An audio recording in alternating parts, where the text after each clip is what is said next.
Assalamualaikum warahmatullahi wabarakatuh. Perkenalkan, nama saya Laili Cahyani, NIM 20241010-2013 dari kelas Jaringan Komputer D. Di sini saya mendapatkan tugas praktikum jaringan komputer, yaitu yang pertama ada soal lingkarilah dan jumlahkan collision domain and broadcast domain pada jaringan tersebut dan analisislah dengan memberi alasan, kesimpulan, terkait daerah masing-masing collision domain and broadcast domain. Kemudian yang kedua ada soal tentukan topologi yang digunakan dengan cara melingkari gambar dan berilah keterangan kelebihan dan kelemahan masing-masing topologi yang digunakan dari jaringan tersebut. Dan yang ketiga ada faktor apa saja yang diperhatikan dalam pemilihan topologi. Baik, saya akan menjelaskan soal yang pertama, yaitu lingkarilah dan jumlahkanlah collision domain and broadcast domain pada jaringan tersebut dan analisislah dengan memberi alasan, kesimpulan terkait daerah masing-masing collision domain and broadcast domain. Sebelumnya, saya akan menjelaskan apa sih collision domain itu. Jadi, collision domain itu merupakan segmen jaringan fisik atau fisikal di mana paket data dapat bertabrakan dengan satu sama lain ketika dikirim pada medium bersama, khususnya bila menggunakan protokol jaringan internet. Kemudian, sedangkan broadcast domain sendiri merupakan semua device yang bisa mengetahui sinyal dari network dalam satu segmen. Sebelum kita mencari collision domain and broadcast domain, kita harus mengetahui apa sih karakteristik collision domain itu, yaitu yang pertama ada seluruh port pada satu hub dihitung satu collision. Yang kedua ada setiap port pada switch dihitung satu collision. Dan yang ketiga ada setiap port pada router dihitung satu collision.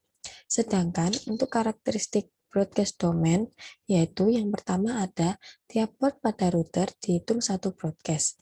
Kemudian yang kedua ada seluruh port pada satu switch dihitung satu broadcast. Dan yang ketiga seluruh port pada satu hub dihitung satu broadcast. Jadi yang pertama, ketika kita mencari collision domain, langkah yang dilakukan pertama yaitu mencari hub dahulu. Ada berapa banyak, kemudian menghitung tiap port pada router dan switch. Jadi yang pertama kita cari collision-nya dulu. Yang pertama kita mencari hub terlebih dahulu. Di sini di gambar ini saya menemukan ada dua hub, yaitu ini yang pertama dan ini hub yang kedua. Setelah menemukan hub dari gambar ini, kemudian langkah selanjutnya yaitu menghitung tiap port pada router dan switch. Yaitu ini yang 1, 2, 3, 4, 5, 6, 7.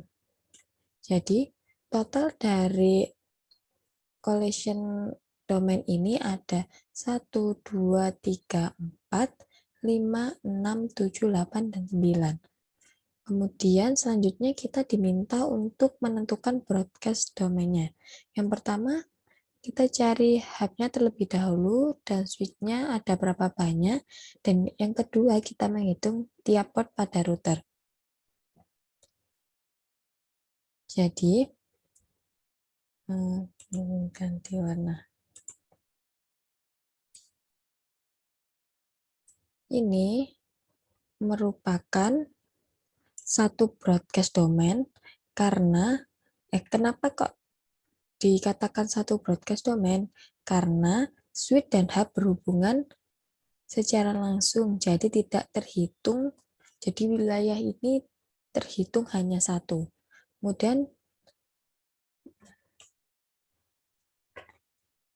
ada juga yang di sebelah ini, yaitu ini.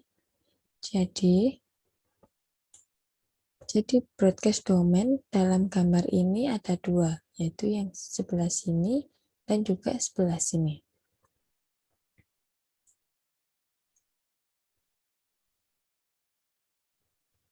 Kemudian kita lanjut soal yang kedua, yaitu tentukan topologi yang digunakan dengan cara melingkari gambar dan berilah kelebihan dan kelemahan masing-masing topologi yang digunakan dari jaringan tersebut. Pada gambar ini saya menemukan ada dua macam topologi. Yang pertama yaitu ada topologi tree dan topologi start.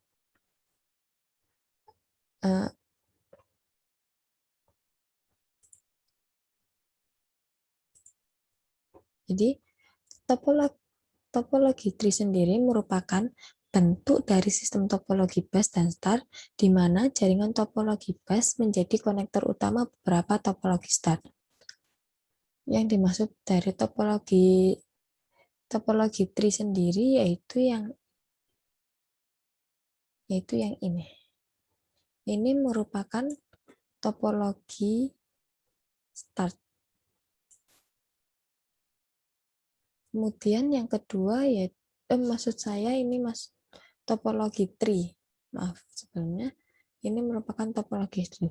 Kemudian selanjutnya kita mencari topologi start. Topologi start sendiri itu merupakan jaringan dari beberapa komputer yang memiliki koneksi dengan node yang berada di jaringan pusat. Jadi masing-masing perangkat memiliki koneksi dengan node yang berada di tengah sistem jaringan. Jadi topologi start sendiri yaitu yang ini. Ini merupakan topologi start.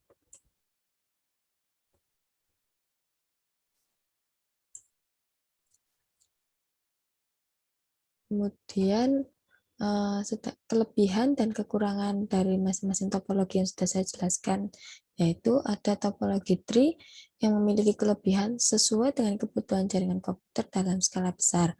Kemudian yang kedua ada pengembangan jaringan dapat dilakukan dengan mudah. Yang ketiga, jika salah satu stasiun sekunder mengalami kerusakan, maka tidak akan mengganggu keseluruhan sistem. Kemudian yang keempat, ada arus informasi data dilakukan secara point to point. Kemudian kelemahannya sendiri yaitu ada seluruh jaringan akan tergantung dengan kabel penghubung utama. Kemudian yang kedua ada peran hub cukup penting sehingga jika terjadi kerusakan akan menyebabkan pengaruh yang besar pada sistem topologi. Kemudian yang ketiga, ada sistem hierarki, membuat jaringan yang berada di hierarki bawah menjadi terpengaruh dengan kerusakan sistem yang berada di atasnya.